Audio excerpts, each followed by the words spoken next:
Our focus today is that it turns out that Tesla is making some changes to the dojo in terms of the process of production of this giant computer. There's also the issue of Tesla's actually switching from its own production of batteries along with the relationship with Panasonic over to the CATL LPF chemistry with some unique properties to it. This is Greg for Teslafaninsight. Thanks once again for joining us. If this is your first time, welcome. If you're a repeat visitor, welcome back. We also want to thank our Patreon supporters. If you enjoy the show, would like some better ideas on investing and trading, please join us on Patreon. So today I wanted to, I guess this is a little bit different because we've been doing a lot of Nvidia shows, but Nvidia actually comes into this conversation, interestingly enough. So probably once a year, sometimes twice a year, I have a chance to talk with a friend of the show. His name is Fred, and he lives in beautiful Redondo Beach, California. Yesterday, I had a conversation with him sort of regarding updates that he might have that are interesting in what's going on with Tesla. The first thing he pointed out was that he had gotten rid of most, if not all, of his Nvidia and had bought into Tesla. And despite the tough numbers that Tesla is experiencing currently, he's a long-term investor and really likes the prospects of Tesla, and he owns one himself. So then we moved on to a second issue that he highlighted and I had a chance to read up on, and I was very surprised.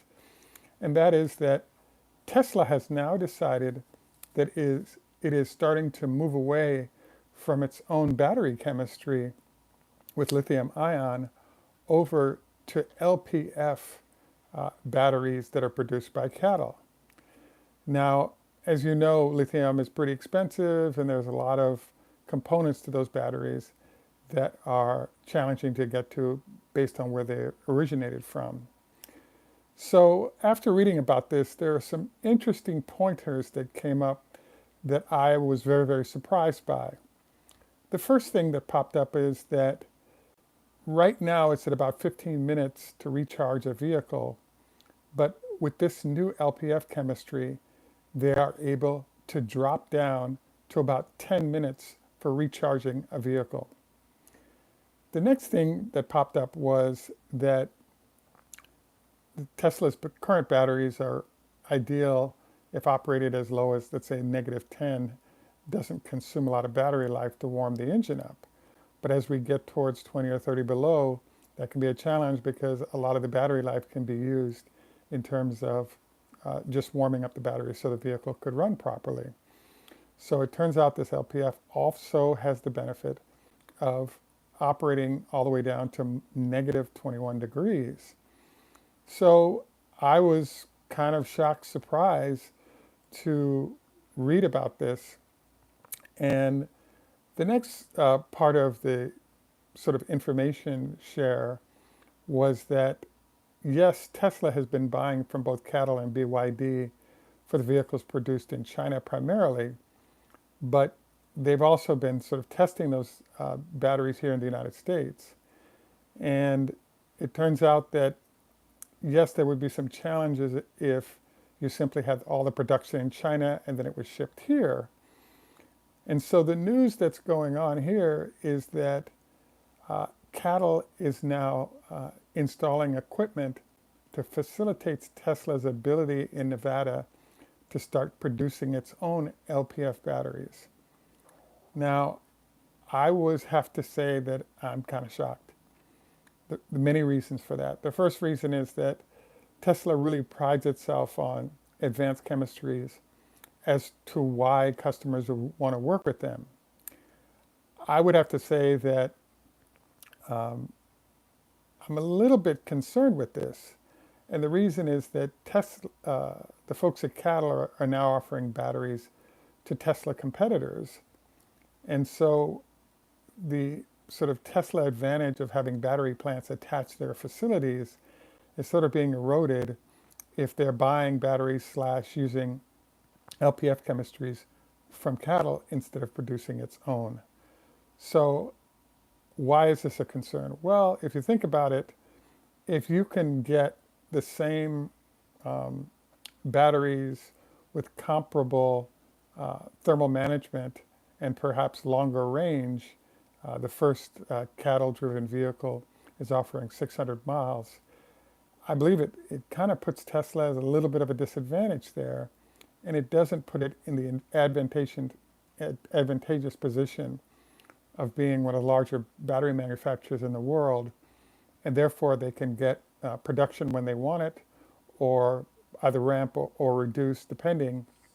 So overall, I'd have to say that I was told by Fred, our friend of the show, is that one of the impressive things about Elon is that if there's a better solution out there, he's open to acquiring it, implementing it, because right now there are many things that are influencing non-buyers.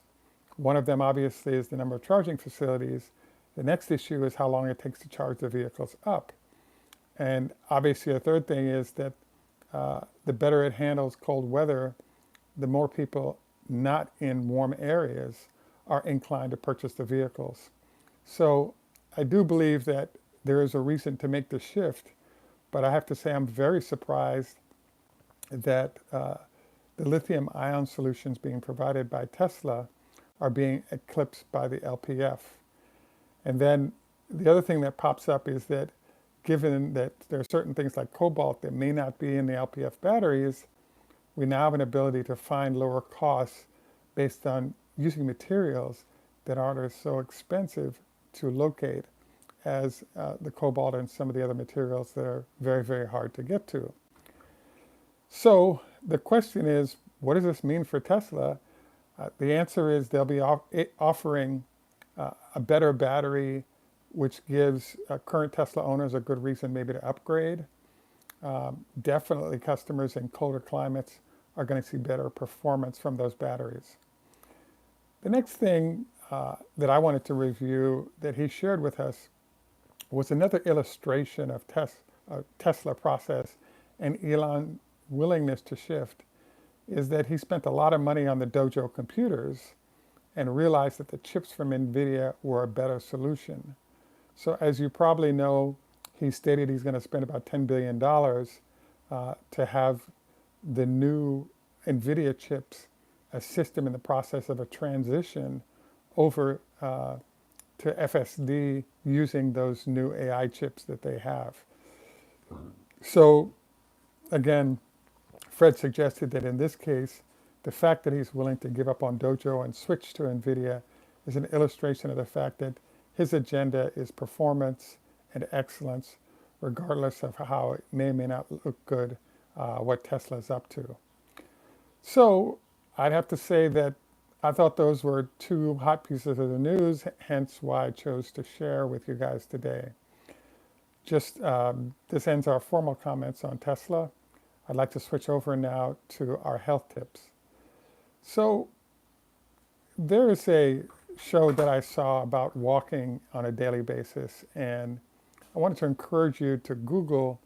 There are several doctors talking about the fact that as you age, particularly above 60, it's a good idea to get out, and a 20 or 30 minute walk every day is a wise move. And I want to encourage you to look this up and consider checking that out as well. Just a reminder, 25 leg lifts a day with a 5-pound weight is wise to prevent knee issues as you age. And then we also wanted to encourage you to think about circadian rhythms.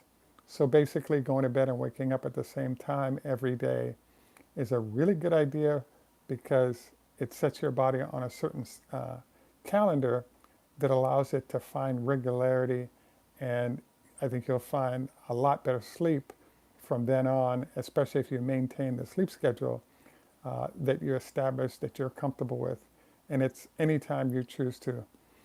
Again, a reminder, 70% of the doctors we interviewed do some sort of fasting, so I wanted to encourage you to consider that as well. At any rate, I want to thank you once again for joining us. This is Greg for Teslafaninsight. Tschüss, au revoir, lehitraut, hodahata zdravstvuyte, ni hao ma, kambanwa, heido, zdravstvuyte.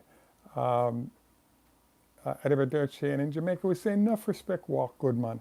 Thanks for joining us. Have a great day, and bye for now.